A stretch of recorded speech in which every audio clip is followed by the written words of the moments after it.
Alrighty, welcome to episode 4 of Teaching Talks with Cochrane. This time we're looking at the option of screen capture. For many of you, PowerPoint may not actually offer what it is that you want. Some of you would love to just talk to your slides, and that's great. Some of you will interact with those slides. That's also great. But there are some of you that potentially would rather be able to capture everything that's happening on your screen. And so that's what we're going to look at today. And the best option that I found is something called Screencast-O-Matic. Yep, that's a real name. Somebody sat around a boardroom and said, let's launch with that product name. But it is real, and it's very, very simple. It's the easiest to use. So you can just Google it. You just literally go like this, Screencast-O-Matic. And it's the first link. Our internet is being a bit sporadic, so this may or may not work. Essentially, once you open it, there will be a button on the homepage that says start recording for free. You click that button and it opens this page here called Screen Recorder. You click Launch Free Recorder. What will open is a box that looks like this. That dotted square is the actual capture area that it will capture. You can set that to anything you want. So if you only want to capture a top corner or a certain thing or whatever, I generally just set that to full screen because I want people to be able to see everything that's happening on my screen.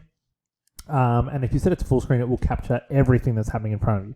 Now, why is this helpful? Why is it different to the PowerPoint situation? Well, for me, I'm a heavy user of OneNote in all of my classes. And so, for example, today, Year 11 Organic Chemistry, we were going to be answering some questions together. We were going to answer some questions on page 9 of their booklet. And so for me, what is beautiful is I could have recorded this lesson in class. So it removes the factor of a camera. There's no camera involved. It's just capturing my screen and it's capturing audio. So it means that I can answer these questions along with my students like I would run a normal class, and those students that were in the class could have asked any questions.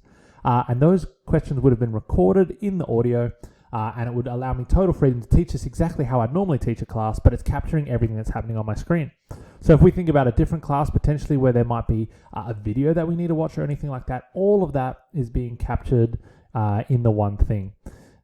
It could also be very helpful in the situation where you're a maths teacher and you didn't need to do lots of worked examples, right? You can just open up Screencast-O-Matic and you can record a bunch of worked examples in a blank notebook somewhere, or wherever you might need to do it, rather than having to try and set up a camera and work through it that way.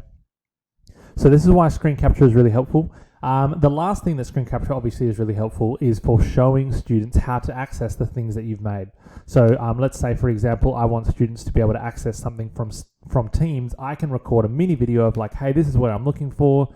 Go to this section, blah, blah, blah, blah, blah, whatever that needs to happen. Beautiful. So that's screen capture. Hopefully this last video has been helpful. This will be the last in this series. If you do have any questions about any of these things, don't hesitate to send me an email or to drop a comment. Cool. Thanks.